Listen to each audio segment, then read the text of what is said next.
அது எனக்கு இது உனக்கு இதயங்கள் போடும் தனி கணக்கு அவள் எனக்கு இவள் உனக்கு உடல்களும் போடும் புதிர் கணக்கு உனக்கும் இல்லை இது எனக்கும் இல்லை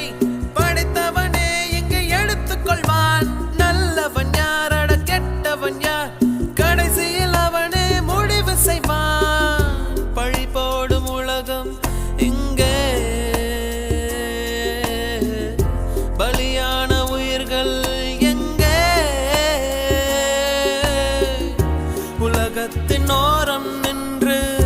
அத்தனையும் பார்த்து